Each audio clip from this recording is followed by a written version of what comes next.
Welcome back to Have You Seen That Film? I am your host, Dylan Lloyd. Happy to be here today. Today we're going to be talking about the film released in 1985, Silverado. Silverado tells the story of four friends who along their journey kind of cross paths, and that's where their friendship starts. They cross paths through different escapades of daring escape, and they eventually all make their way to the town Silverado. And once they get there, they kind of all part their ways because they all have separate things they're working towards. But lo and behold, the town of Silverado is actually very corrupt. We have the sheriff who kind of is the ringleader of a gang of evil people who are just trying to, they're just kind of evil because they can. They take advantage of people and they try to make themselves in complete power while the town is in fear and nobody really does anything about it. And they're trying to get rid of people so they can have land and power, all that money, all the stuff evil bad men like. And eventually these four friends come back together because everything that they've kind of gone off and done separately has now been impacted by these men, and so the four of them come back together in order to put an end to the reign of terror put on by these villains. And that is the story of Silverado. That's just the gist of it. I know I could go into more logistics, but sometimes I'd rather talk more about what I enjoy than the story itself. Just giving you a little tease of what the story is. Silverado, the main highlight of it, the thing that really shines out about this movie, has to be the cast. The cast is phenomenal.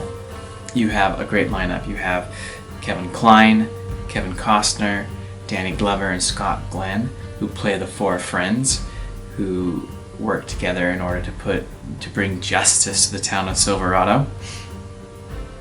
And each one of them on their own is phenomenal actors. All of them have this vast career that has expanded years, and all of them bring some of their best performances into this role. And on top of that, you even have some other actors. I mean, you have Jeff Goldblum, who's in this movie. You have Brian Dennehy. You have Linda Hunt and John Cleese. And this is the movie that actually where John Cleese and Kevin Kline met, and John Cleese was like, hey, I'm going to write a movie about a fish and I want you to be in it. And then we have a fish called Wanda.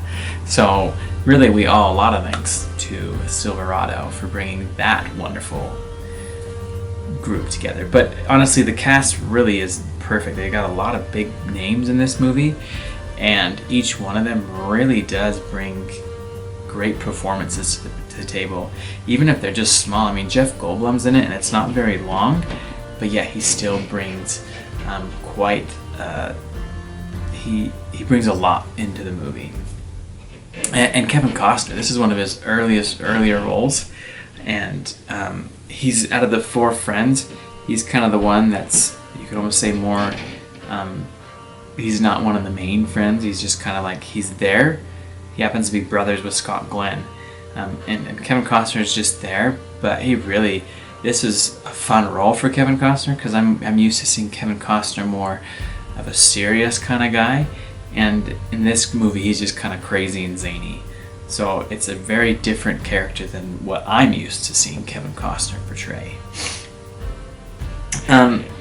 Being as this is a Western, I really think I just love, in Westerns you have your good versus evil, and you have your good guys who sometimes have these shady backstories, but they've somehow found goodness in their heart and now they're trying to make a change, and we even have that in this movie.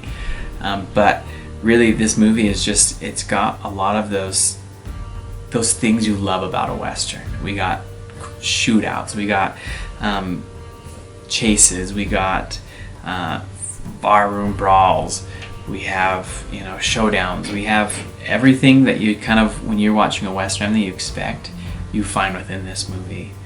And so it's good because it ticks off all those boxes, and it does it in a way that it's not like the barroom brawl. It's not your stereotypical bar fight where suddenly everybody's involved and the whole bar is destroyed because everyone just starts fighting each other. It's not like that.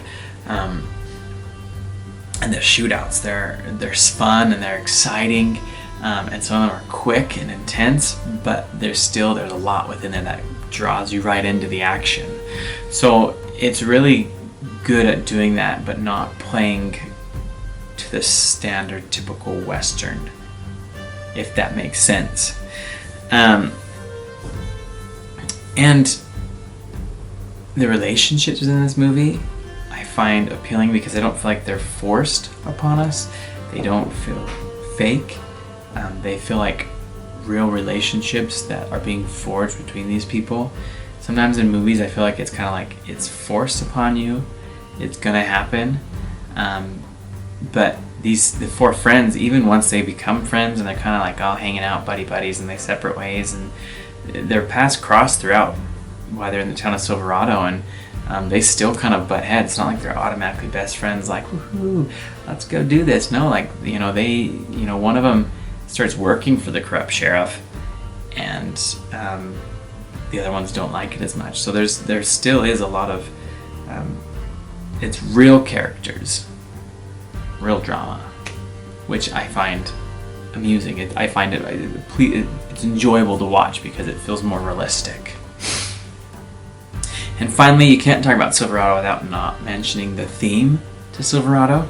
The score is very brilliant, and the theme itself is one that it's like, I don't know, it just inspires you. It kind of gets you like, yeah, let's go bring justice. Let's get our guns blazing. That's how I feel when I listen to it. So there's a lot of great things within the movie Silverado, and everything just kind of seems to work and to fall into place and make this a really fun, enjoyable Western. Unfortunately, at the time when it came out, it wasn't a box office hit, but it has since then become kind of a cult classic with Western fans, and it's kind of like Quigley Down Under. Neither one of those movies were box office successes when they came out, and I've even read before that Silverado was actually going to have, there was a planned sequel, but because it didn't do so well, they kind of scrapped that. But both have since, after years of it being released, have gone on to be these cult classics that people love, and generally any Western fan has seen Silverado and Quigley Down Under. The movie was actually written and directed by Lawrence Kasdan, who wrote for film screenplays such as Raiders of the Lost Ark and Star Wars, Empire Strikes Back. He's helped out with a lot of big projects, and he's done a lot, mainly writing, but he has occasionally gone off and done some written and directed some of his own projects. Silverado being one of them. He also directed French Kiss. If I remember correctly, he didn't actually write the screenplay for that one. It's one of the few films that he directed where he didn't write the screenplay. But another one of his popular movies is The Big Chill. So he's done a lot within film, and I think he's very good at what he does, particularly with his writing, but as we can see here in his directing.